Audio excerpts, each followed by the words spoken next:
नमस्कार and welcome to the India global study geography of India part number 4 rivers of India part number 8 करने जा रहे हैं। तो बिना किसी देरी के वीडियो को स्टार्ट करते हैं। क्वेश्चन नंबर 71, अरावली पर्वत श्रृंखला निम्नलिखित नदी प्रणाली से द्विविभाजित होती है, चंबल और साबरमती। अरावली पर्वत का पश्चिमी भाग मारवाड़ एक पूर्वी भाग मेवाड़ कहलाता है और यहाँ अनेक प्रमुख नदियाँ हैं, बनास, लूनी, साखी, ये भी साबरमती का उद्गम स्थल है।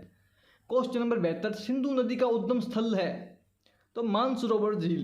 गंगा और सिंधु नदी का उद्गम हिमालय में ही है। गंगा मानसरोवर झील के पास गंगोत्री ग्लेशियर से बहती है और सिंधु तिब्बत से बहती है। क्वेश्चन नंबर 73, गोदावरी नदी कहाँ से होकर बहती है? महाराष्ट्र व आंध्र प्रदेश।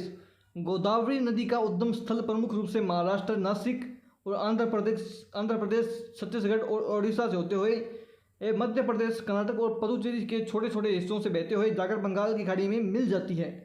क्वेश्चन नंबर 74, निम्नलिखित में से कौन सी नदी प्रायद्वीपीय पठार उपांत से नहीं निकलती? सही आंसर इसका यमुना। यह यमुनोत्री नामक जगह से निकलती है और ये गंगा नदी की सबसे बड़ी सहायक नदी है। यमुना का उद्गम स्थल हिमालय के हिमाच्छादित सुरंग बंदर पुंछ, ऊंचाई 6200 मीटर से 7 से 8 मील उत्तर पश्चिम स्थित कालिंद पर्वत है, जिसके नाम पर यमुना को कालिंदजा अथवा कालिंदी कहा जाता है। क्वेश्चन नंबर 75, इन पश्चिमी वाहिनी नदियों में कौन दो प्रमुख श्रेणियों के बीच बहती है? नर्मदा। भारत में पश्चिम दिशा में बहने वाली अलग अलग नदियां हैं, जिसमें नर्मदा और ताप्ती प्रमुख नदियां हैं। ये दोनों नदियां ही पश्चिम दिशा में बहते हुए अरब सागर में मिल जाती है। ये नदियों की खास बात यह है कि दोनों नदियां कोई घाटी नहीं बनाती, बल्कि दरारों, भ्रंश घाटियों और गद्दों से बहती हुई अरब सागर में जाकर मिल जाती है।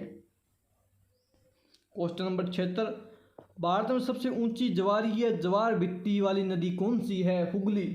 हुगली नदी, जिसे भागीरथी हुगली नदी भी कहा जाता है, भारत के पश्चिमी बंगाल राज्य में बहने वाली एक नदी है। कुछ स्रोत या सोर्स से इसे गंगा नदी की वितरिका बताया जाता है। इसको विश्व का सबसे अधिक विश्वासघाती नदी कहते हैं।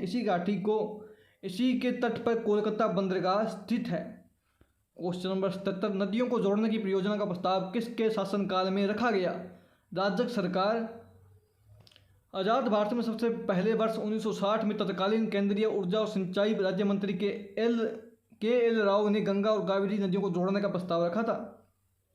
इसके बाद नदी जोड़ो अभियान को बल मिला और 1999 में एनडीए सरकार बनने के बाद तत्कालीन प्रधानमंत्री अटल बिहारी वाजपेयी ने नदी जोड़ो परियोजनाओं का काम शुरू किया। हालांकि 2004 में एनडीए सरकार आते ही योजना फिर ठंडे अवस्थे में चली गई और 2012 में सुप्रीम कोर्ट ने केंद्र सरकार को निर्देश दिए कि इस परियोजना पर समयबद्ध तरीके से अमल करें। क्वेश्चन नंबर 78, निम्नलिखित नदियों में से कौन अपने मार्ग में परिवर्तन करने के लिए कुख्यात है? कोसी नदी।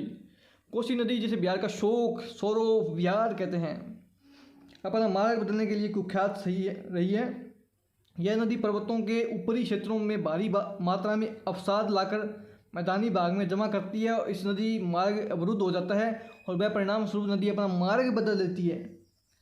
क्वेश्चन नंबर 79, भारत में सबसे बड़ा नदी मुख किस नदी के मुख पर है? तो सही आंसर इसका हुगली।